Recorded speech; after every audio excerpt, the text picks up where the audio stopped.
સંસદ જ સુપ્રીમ, તેના ઉપર કોઈ ઓથોરિટી નહીં. ઉપરાષ્ટ્રપતિ ધનખડ.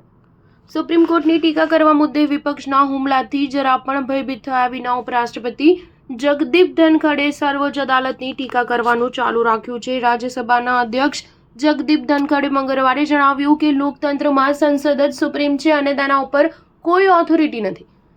બીજી બાજુ કોંગ્રેસ નેતા કપિલ સિબ્બલ પર પલટવાર કરતા કહ્યું કે સંસદ કે કાર્યપાલિકા નહીં પરંતુ બંધારણ સર્વોપરી છે. ઉપરાષ્ટ્રપતિ જગદીપ ધનખડે સુપ્રીમ કોર્ટની ટીકા કરતા તેમના મંતવ્યો અંગે ફરી એક વખત મંગળવારે ખુલીને નિવેદન કર્યું છે. તેમણે કહ્યું કે બંધારણ કેવું હોવું જોઈએ અને તેમાં કયા સુધારા થવા જોઈએ તે નિશ્ચિત કરવાનો પૂરો અધિકાર સંસદોનો છે. તેમની ઉપર કોઈ પણ નથી.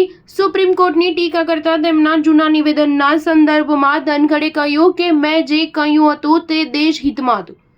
બંધારણીય પદ પર બેઠેલી વ્યક્તિનું નિવેદન રાષ્ટ્રના પરમ હિતમાં હોય છે. લોકતંત્રમાં સંસદ જ સુપ્રીમ છે. ચૂંટાયેલા પ્રતિનિધિઓ નિશ્ચિત કરે છે કે બંધારણ કેવું હોવું જોઈએ. રાજ્યસભાના અધ્યક્ષ ધનખડે બંધારણની પ્રસ્તાવના અંગે વ્યાખ્યાઓમાં સુપ્રીમ કોર્ટમાં વિસંગતતા પર સવાલ ઉઠાવ્યા છે.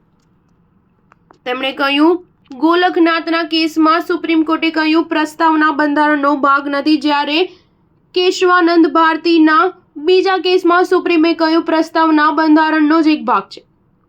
જગદીપ ધનખડે કટોકટનો ઉલ્લેખ કરતા કહ્યું કે 25 જૂન 1975નો દિવસ આપણા લોકતંત્ર માટે કાળો દિવસ હતો. આ દિવસે દેશની સર્વોચ્ચ અદાલતે 9 હાઈકોર્ટોની સલાહની અવગણના કરી હતી. કટોકટી સમયે લોકોએ સર્વોચ્ચ બલિદાન આપ્યું પરંતુ સોદાબાજી નથી કરી.